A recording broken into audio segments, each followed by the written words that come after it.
Hi guys, welcome back. Today I was scrolling on YouTube and I came across a video from Ella Rose Reads. I'll put her thing right here. And she got this video idea from Larry.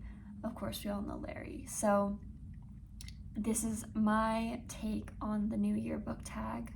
And those two were my inspiration, so I just want to shout out them. I got these questions from Ella's video. I'm pretty sure she got them from Larry. But without further ado, let's get into the questions. I also got a cup of tea so it could just be like a cozy chat. I love just watching people's videos where it's just like them sitting down with like a drink and chatting about books and life and their opinions. So I thought it'd be fun to do that today. The first question is, how many books are you planning to read in 2025?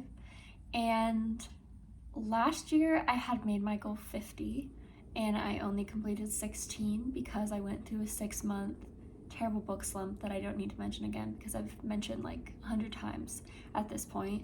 So this year I cut it in half and I said 25, but I'm reading a lot faster than I did last year so far. I mean, we're only 2 weeks in and I'm starting school this week. I just started like 3 days ago.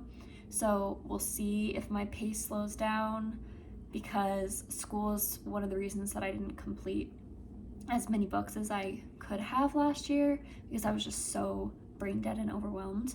So I made it 25. I feel like that's a good goal. I think I might go over, but we might get in that like middle of the year book slump.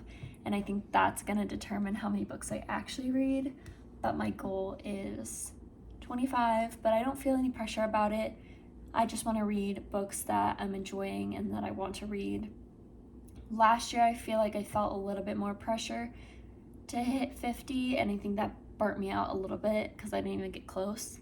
But yeah, this year, very casual, chill.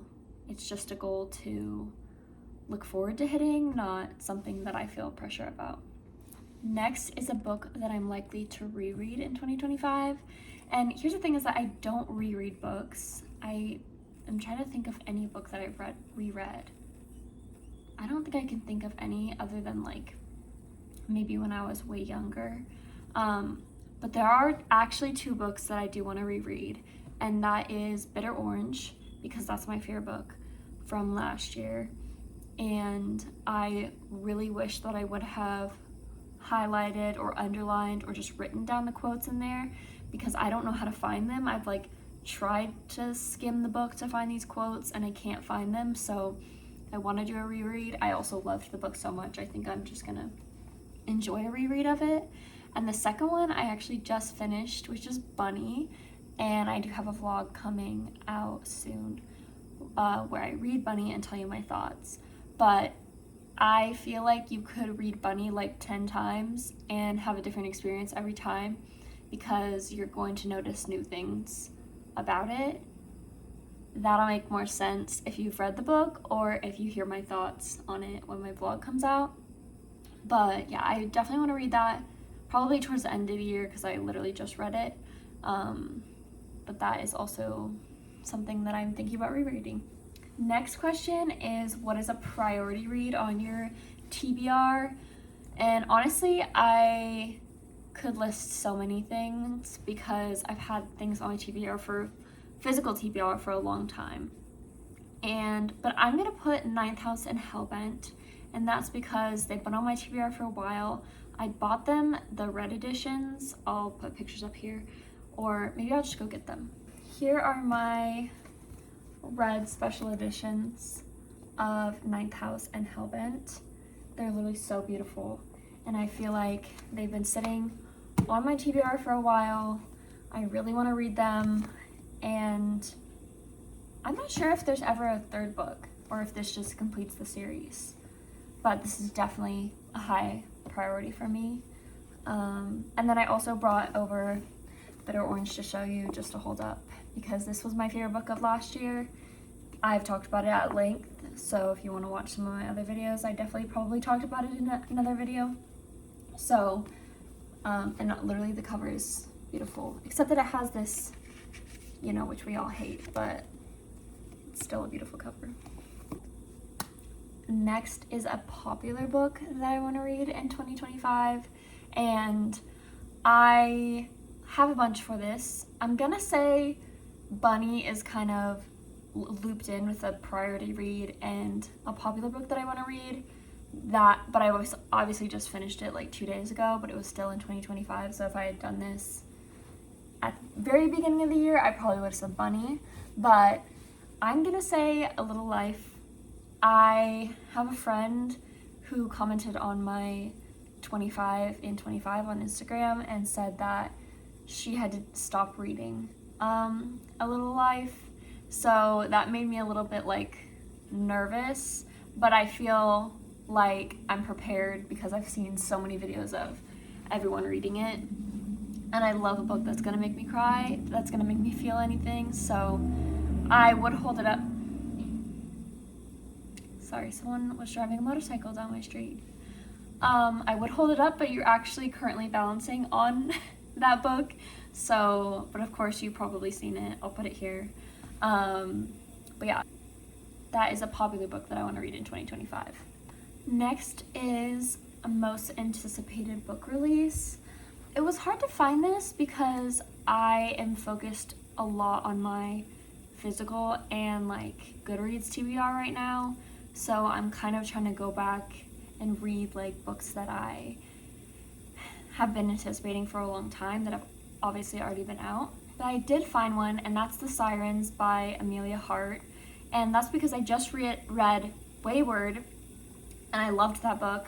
I loved her writing, and I think that like a mermaid siren setting would be really, really interesting. I love the way she did the witch setting. I love the way that she described things and made kind of like a creepy, eerie feeling while still making commentary on real world issues. So yeah, I think that, I don't know the synopsis, but I trust her to set a good mood, a good setting for that book. A bookish goal I have for 2025 is honestly just to post more on YouTube. It has been a great like confidence booster and creative outlet for me because my major is very science-based, so I spend a lot of time in kind of like a very almost like rigid scientific process, and a lot of my like intellectual and logical side when doing school, and so I feel like I need like a creative outlet, and that YouTube and my book Instagram has been like a great place for that. It also helps me with public speaking and just, you know, you have to learn how to like explain why you like things, and it's a lot easier to do that when you have to write, but when you have to speak and get your point across in a video to a lot of people, that is a little bit harder, so it's helping me practice that. Another goal I have is just to like find my style on my book Instagram. I have just been kind of posting random things, and I don't want to like create a like rigid aesthetic because I think that would suck the fun out of it for me, but I do want to be creating things that I enjoy and that are my style. And again, like I have fun with that creative process of like coming up with an idea. I also don't want to be just like recycling other people's ideas, but there is obviously like a limited amount of ideas, and so a lot of things get recycled. Obviously, like this video I just took from another creator and put my own twist on it, or my own answers. So there's nothing wrong with that, but I just want to practice coming up with like original creative ideas because I think that that is part of the fun. Next is, I teased it, is a book that you'll never read on your TBR, and I picked The City of Dreaming Books, but honestly, it's just because I have no idea what I'm getting into. It has really high ratings, but I just saw it at a Barnes & Noble one time, and I was like, that's so interesting. That's like an interesting concept. And it also has like all these like different like drawings. Like this page is like almost completely blank with just some writing. So I thought that it was like more like interactive, and I enjoyed that, and I was intrigued by that premise. But realistically, I don't know if I am gonna want to read it this year because I just have no idea what to anticipate. It's also pretty thick, and I just feel a little bit like overwhelmed by the idea of reading a book like this. But maybe if I look into it a little bit more, I might get excited. Next is a series I want to read this year. And again, I'm gonna say Ninth House and Hellbent, but I'm gonna give a shout out. I didn't think that I would ever read Fourth Wing, but I think I'm gonna try it just to experience and get to talk to other people about the book and to understand what everyone's talking about these books. And I love a read that's just for fun and pleasure. And obviously I enjoy ACOTAR, so I am not a strange, like I am not opposed to fantasy, almost that like, I don't want to use this word, but like younger cheesy genre of fantasy. I eat that stuff up. So if it has fae in it or dragons or some kind of magical element, I really enjoy that. It's not probably one I want to read all the time, but I am interested in seeing what the Fourth Wing hype is about and if I agree with it. And I feel like it would be a cool video. Like I know that everyone has done a Fourth Wing video, and I kind of want to see what the hype is about. The next two questions I'm going to kind of combine, and that is bookish things I'm leaving in 2024, and also how has my reading taste evolved from last year. And I think it's hard to explain, but when I've always read books, but I had never been a part of any like book community. I didn't really find book YouTube until way later, when I stumbled across one of Destiny's videos. So I started watching Destiny and Sarah Caroli and some of Haley's videos and kind of like that group of book talk, which would be like a lot of the ACOTAR and like really heavy romance reading. And so I started getting into romantasy. Obviously I started with ACOTAR and I loved that, but then I started reading other romantasies and trying to get into other romance books. And the books that they were recommending, I was giving like 3 or 4 stars. Well, I'm gonna say anywhere from like 2 to 4 stars, but the 4 stars were kind of low, or just for like the steamy smut of it all.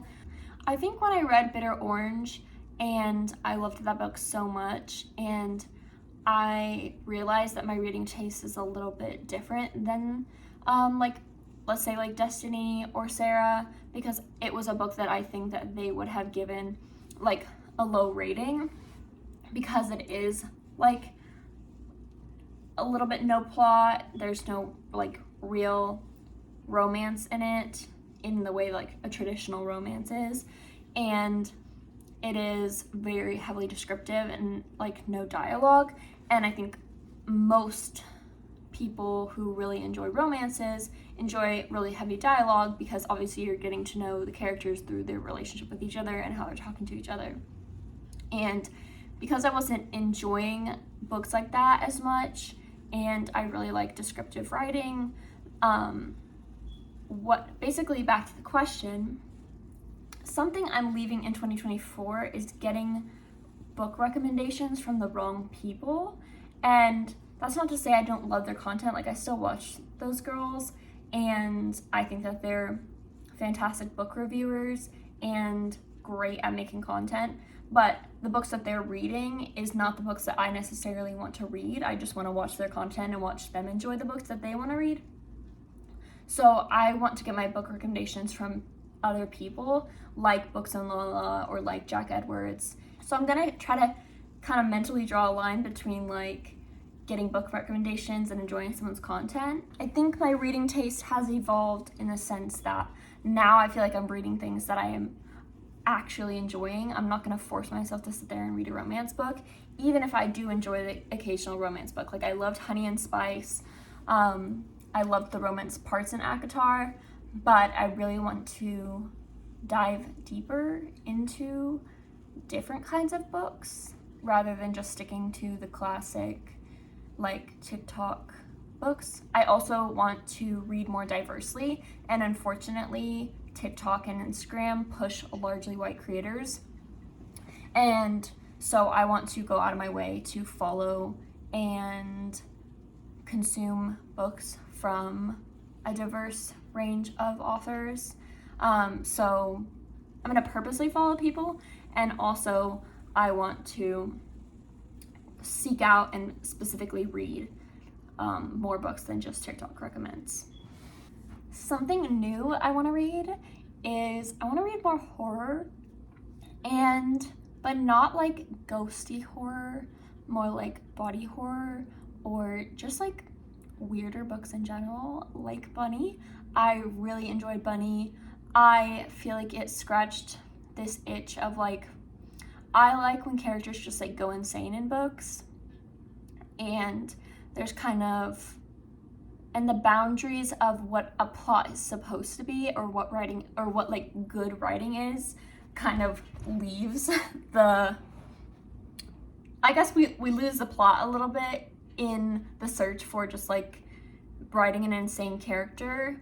I really like that, and I think that a lot of horror there, I think that writing style is in a lot of more horror books, but I do want to be careful with horror because there are some themes that I don't want to read about.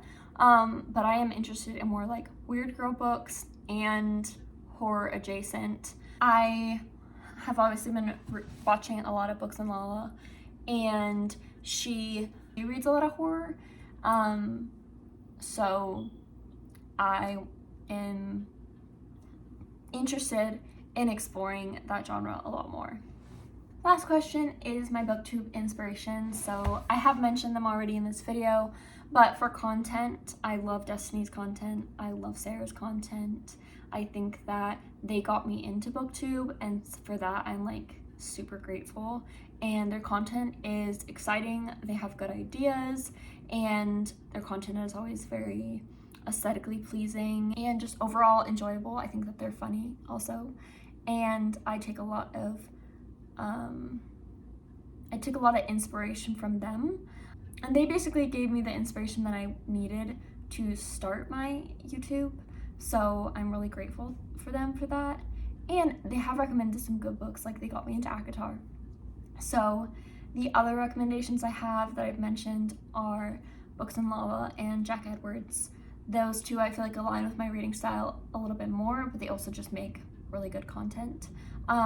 If you have any booktuber recommendations, specifically smaller booktubers, I would love to support them. If you want to leave it down below.